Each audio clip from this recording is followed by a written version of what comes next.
जिताने का प्रयास कर रहा है। मुझे ऐसा लगता है कि अभी विपक्ष ने नई स्क्रिप्ट लिखनी चाहिए।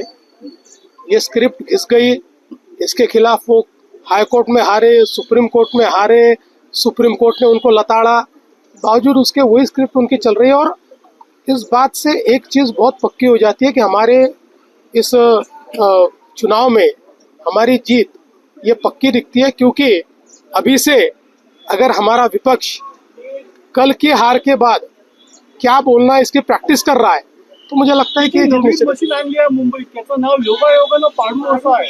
त्याच्यावर त्यांना वाटून राहिलं आपण पडू की काय?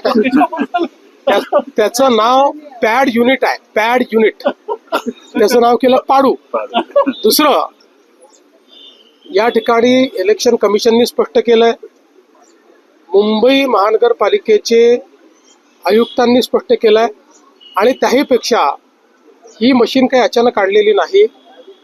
मला त्या ठिकाणी ज्यावेळेस माहिती घेतली त्यावेळेस इलेक्शन कमिशननी सांगितलं, मुंबई महानगरपालिकेने सांगितलं, सगळ्या पक्षाच्या रिप्रेझेंटेटिव्हला बोलवलं होतं, ते उपस्थित होते, त्यांच्यासमोर ही काय मशीन आहे हे सांगितलं, आणि ही आम्ही का वापरतोय सांगितलं।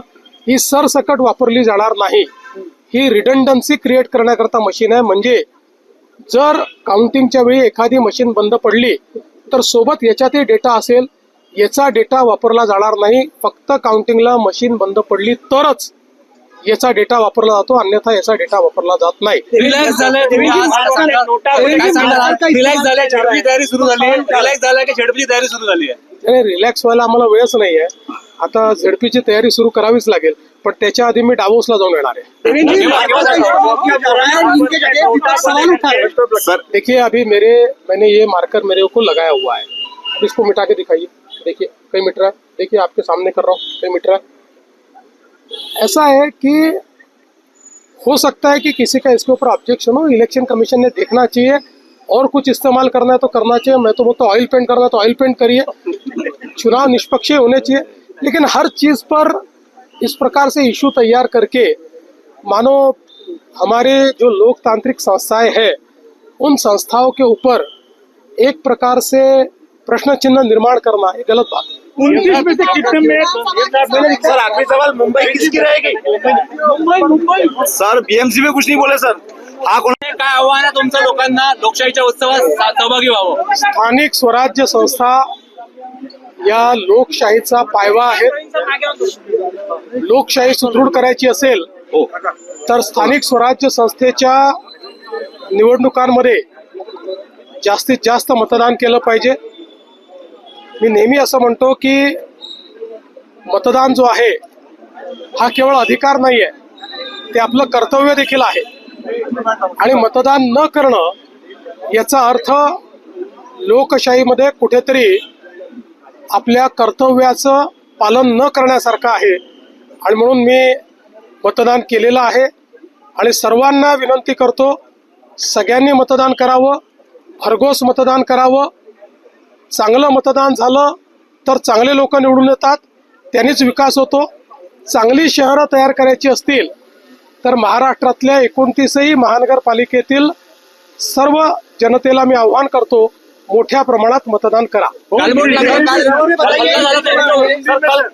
हल्ला झाला नागपूरमध्ये, तुमच्या उमेदवार हल्ला झाला, गालबोट लागला लोकशाहीच्या अतिशय वाईट प्रकारे आमचे उमेदवार श्री भूषण शिंगणे हे ज्यावेळी गोरेवाडाला गेले होते त्यावेळी त्यांच्यावर काँग्रेस पक्षाच्या काही लोकांनी अतिशय भ्याड हल्ला केला, त्यांचा हात फ्रॅक्चर झाला, सोबत त्यांचं डोकं फोडलं। लोकशाहीमध्ये निवडून येता येत नाही म्हणून ठोकशाही करायची हे अतिशय चुकीचं आहे, पण त्यांनी किती हल्ले केले तरी देखील त्याचा परिणाम होणार नाही, लोकशाही जिंकेल। देवेंद्रजी, शाहीच्या ऐवजी मार्कर पेन यावेळेस वापरण्यात येत आहे, तो पुसल्या जातोय असा आरोप होतोय, राज ठाकरे यांनी आरोप केलाय आणि अनेक ठिकाणी काही घटनाही समोर आहे। असं आहे की पहिल्यांदा तर या सगळ्या गोष्टी इलेक्शन कमिशन ठरवतं, आणि यापूर्वीही अनेक वेळा मार्कर पेन वापरलेला आहे।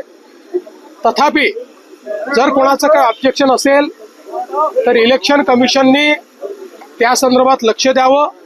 मात्र मला असं वाटतंय की काही लोक उद्याचा निकाल प्रिएम्प्ट करून निकाल आल्यानंतर कशाला दोष द्यायचा याची तयारी करतायत हे मात्र स्पष्ट दिसत आहे. मुझे हिंदी में बताइए कि आपने मतदान किया है क्या आह्वान करेंगे? हिंदी में बताएं की विकासाचा मुद्दा काय चालणार आहे महाराष्ट्रात. महाराष्ट्रामध्ये केवळ आणि केवळ विकास चालेल. महाराष्ट्र विकासाच्या पाठीशी आहे. महाराष्ट्रातली जनता विकास डोळ्यासमोर ठेवूनच या ठिकाणी मतदान करेल हा मला विश्वास है. हिंदी में बताएं. हमारी म्यूनिसिपल कॉरपोरेशन का चुनाव हो रहा है. हमारे लोकतंत्र की एक ऐसी इकाई है जिसको हम लोकतंत्र की मूलगामी आधारशिला कह सकते हैं. इसलिए इसमें मतदान करना ये बहुत महत्वपूर्ण है. जिनका भारत के लोकतंत्र पर विश्वास है ऐसे सभी लोगों से मेरी प्रार्थना है कि आप मतदान के लिए जाइए. मैं ऐसा मानता हूँ कि मतदान ये केवल आपका अधिकार नहीं है तो ये आपका कर्तव्य भी है. लोकतंत्र में अगर हम अच्छा शासन चाहते हैं तो हम मतदान के लिए जाएं. इसलिए मैंने भी मतदान किया है. मैं सभी को अपील करता हूँ आप भी मतदान कीजिए. बड़े से बड़ी संख्या में मतदान कीजिए. कोई भी अपने घर पे नहीं रुके. सभी लोग लोकतंत्र के इस उत्सव में सम्मिलित हो ऐसा मैं सबसे निवेदन करता हूँ. मुख्यमंत्री जी बीजेपी के उम्मीदवार पर हमला हुआ. बीजेपी के उम्मीदवार पर हमला हुआ और ये चुनाव आप पे भी काफी टीका टिप्पणी की गई, मिमिक्री की गई.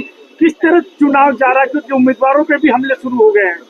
देखिए नागपुर के हमारे उम्मीदवार श्रीमान भूषण शिंगड़े इनके ऊपर कांग्रेस के लोगों ने जानलेवा हमला किया. उनका हाथ टूटा, उनके पैरों पर भी चोट आई है, सिर पर भी चोट आई है. साथ में जो थे उनका भी सिर फूटा है. और एक प्रकार से चुनाव जब जीत नहीं सकते तो इस प्रकार से हमला करना ये लोकतंत्र को कालिक पोतने जैसा है. लेकिन इसका जवाब जनता देगी. और जो आपने कहा मुझे ऐसा लगता है कि जिन्होंने भी मुझ पर कुछ कहा होगा उनको भी जवाब जनता ही देगी.